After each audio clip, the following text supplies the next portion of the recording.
love election seasons. Chat, I absolutely love it. It's that one time every 4 years where the politicians come around and they promise to us people what they're going to do for us. They're going to say, we're going to fix the economy. We're going to lower inflation, going to create more jobs. We are going to improve your lifestyle.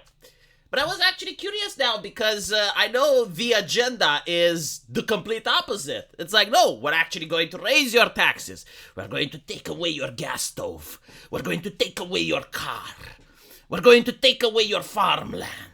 We are going to raise inflation, right? So in that situation, like, what can they promise to people? Like, what can be the incentive to vote? And I gotta say, brilliant campaign from Joe Biden. Absolutely love it. I was taken aback by the genius of it. Vote for Joe Biden so you can prevent Trump from becoming Hitler. I mean, try the true method, right? Like, it always works. Look, if you elect Joe Biden, Trump isn't going to invade Poland. Like, you are guaranteed that it's not going to happen. Like, Trump is not going to ally with the communists. He's not going to make an alliance with the Russians. They're not going to invade Poland. So if you vote for Joe Biden, you prevent that from taking place. Apparently, he went around and he linked, I love it, like LinkedIn, right? He linked Trump to Mussolini. I love it, I mean, who better to do this than the Democrats? Because they are experts on fascism. Like, they are, if you want to know a person that teaches you about fascism, it's very difficult to find a more experienced one that's alive today than the Democrats. I mean, look at the Twitter files.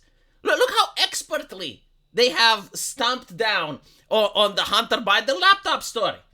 Like, getting control of that pesky free press, which in 2023 is not, CNN and Fox News, the only dogs on the town. No, you have like social media, like those pesky citizens talking to each other, sharing news stories. The Democrats knew how to create a strong fist, like a powerful fist that gripped the public's opinion, like making sure they only think the correct thoughts. Nothing against the state, everything within the state, nothing outside the state. So, it's kind of like if you want to hire like some really good security, like, you get the person that has experience in creating crime. I'm not kidding. Like, this is how it actually functions. Like, if you need someone to tell you how to defend your house, like, hiring a burglar makes sense because the burglar goes like, how would I get in? Oh, I would get in through this door. I would get in through that. Like, make sure you put a lock there. Make sure you barricade that window, right? So, like, if you want to fight fascismus, then you get the fascist in charge, and he will know the tactics. Like, he would think, like, how would I do it? And then he can combat it, Like, think about it this way. During the pandemic, remember when you had to show papers everywhere? Like you can't, you have some minorities that can't afford to have an ID to vote. That's what the Democrats said, right? Like, it's racist to demand them to have an ID to vote, which begs the question, if having an ID is racist, like, why are they even promoting IDs? But that's neither here nor there. Apparently, they don't have money for an ID. It's because they need to buy a smartphone to show the QR code, right? Like the ID is expensive. It's a crippling expense for many households. But the cellular phone, the mobile phone, well, everyone has one of those, right? Even poor people. So you needed to show QR if you wanted to go out of McDonald's to sit there, right? Like, did you guys remember that? Oh, that was beautiful, wasn't it? Like, that is what an actual democratic and free society does. When decency is on the ballot, you gotta show QR codes everywhere. You gotta talk about your medical status.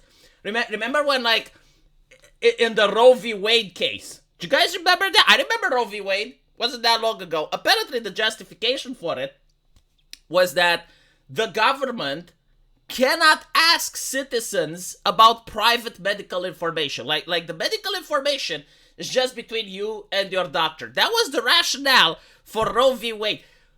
Who went against that rationale, I wonder? Like what type of thing happened in society where the medical information that a person has wasn't considered private anymore? Which is why it allowed for the arguments for Roe v. Wade not to stand. But again, I just want to take a step back and wonder. because I'm remembering the pandemic, right? Like this whole fear that they're doing right now with like, oh, Trump is Hitler, Mustachio Man. Mustachio Man, have you read history? Have you read history? Did you not know what Mustachio Man did? Well, if you don't want Mustachio Man, vote for Joe Biden. So I'm thinking about it. And you have the same thing in Europe. It's like, my far right, he's far right, that was far right, he is far... And I'm thinking, like, what exactly is the far right doing, though?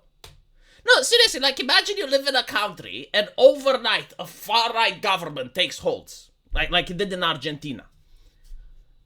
What can they do that is worse than it's happening now? And I'm genuinely, like, struggling to figure out, like, can they fuck the economy? I mean, it would be a Herculean task, wouldn't it? Because before, it was very easy to fuck the economy. Like, the economy, when it's going well, isn't very stable. It's a fragile thing. It's one regulation away from catastrophe. Now it's already fucked. Can they lock people in their homes? Like under house arrest, telling them to stay home and stay safe. Well, I mean, people are already used to that, right? I mean, we already gone through that. Oh, I know. Can they start burning books and bringing on censorship? Well, people are censored on a daily basis on social media. Like, there are actual political opinions that are legal to say in real life. But if you say them on social media, you get banned. So, you know, what exactly is the damage? What is the bad thing that the far right can do? Is why I'm curious. Because so far, it just seems like a cope. It's just like a definition type of thing. Vote for us so you don't vote for the other guys. A lot of people just forget what happened during the pandemic. I mean, just think how it's like to be told that your job is non-essential.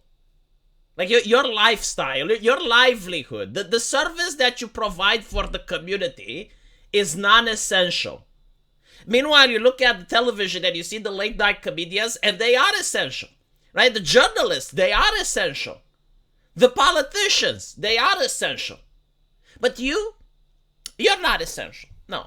I mean, there were places where someone had a restaurant and they had to shut down because, I mean, you got to keep people home to stay safe, right? Like, you can't have a livelihood anymore. They can unilaterally decide that your business is not essential. Got to shut down while people are protesting in the streets. That happened, remember?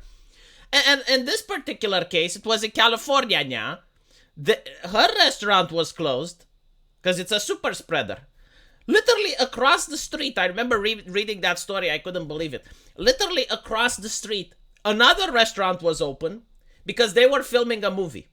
And no one was masked up, no one was social distancing because, you know, it looks bad in the movie if you do that. So how does the logic work, right? Like some people are more equal than others. And you have to vote for this in continuation. You have to keep supporting the people who did this, because otherwise the far right takes hold.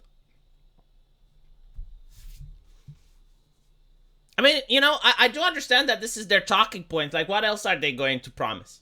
Seriously, like if you have no intention in fixing the economy, if you have no intention in fixing the drugs on the streets, if you have no intention in fixing the crime, and the people in charge are war profiteering, like what can you tell the electorate?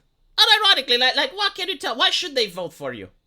And the answer is, well, vote for me because otherwise Trump invades Poland. Okay.